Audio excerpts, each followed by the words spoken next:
Hey guys, so this is just a quick follow-up video on the last one that I made about long tail keywords for your Amazon advertising campaign. So one of the questions that I got is about what bids to use in competitive spaces. And I would say that you don't need to change anything, because when you cast such a wide net, you're going to have quite some keywords where the bids are very low, and that will get you impressions and clicks. Long tail keywords are generally, you're not going to have a lot of volume on them, and you're also going to find that they're generally not that competitive. And the reason being is that if the keywords aren't super popular, then you're not going to have a lot of people competing with you for those keywords.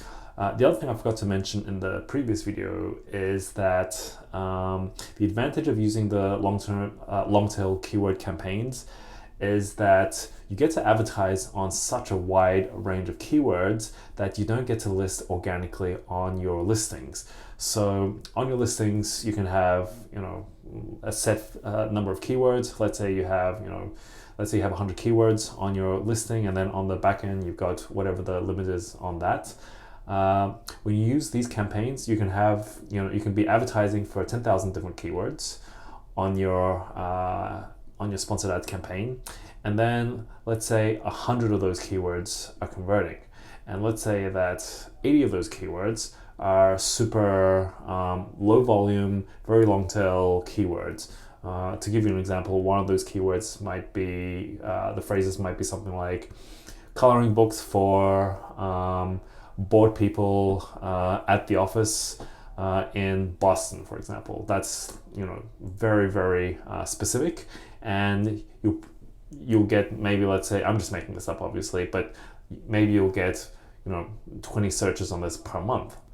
So when you show up for this and then you convert on it, then this tells Amazon that, hey, here's an item that converts for this specific keyword, for this specific phrase, and let's rank this one at the top because nobody else has really advertised for this keyword, and we have somebody who's advertised for this keyword and has actually converted for it. Because if you didn't advertise for that specific phrase, then Amazon wouldn't know to display your product for that specific phrase, and so you'd never get this data, the sales data, across to Amazon. So once you get that conversion data, you're telling Amazon that, hey, this is a product that converts for this. So the more and more of those that you get, the more and more long tail keywords you're going to rank for organically. And so this campaign serves not only to be profitable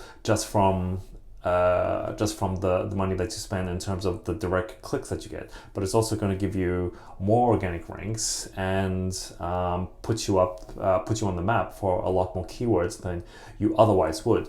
If you had a focused campaign of, let's say, just 10 keywords or 50 keywords or whatever, then these are the ones, and especially if they're competitive, then it's going to take you some time to rank for these. Whereas with this one, if you get, if you cast this very wide net, and as I say, you get 80 of these that are very, very long tail, then you're going to rank pretty highly, let's say on page 1 or whatever, for 80 of those keywords. So this is the other advantage that you get from it, is that eventually you're going to rank organically for a lot more keywords and get much more bang for your buck on this campaign. So the goal is to have this campaign convert profitably, but also to give you organic rankings as well. So I hope you've enjoyed this video, and I'll see you on the next one.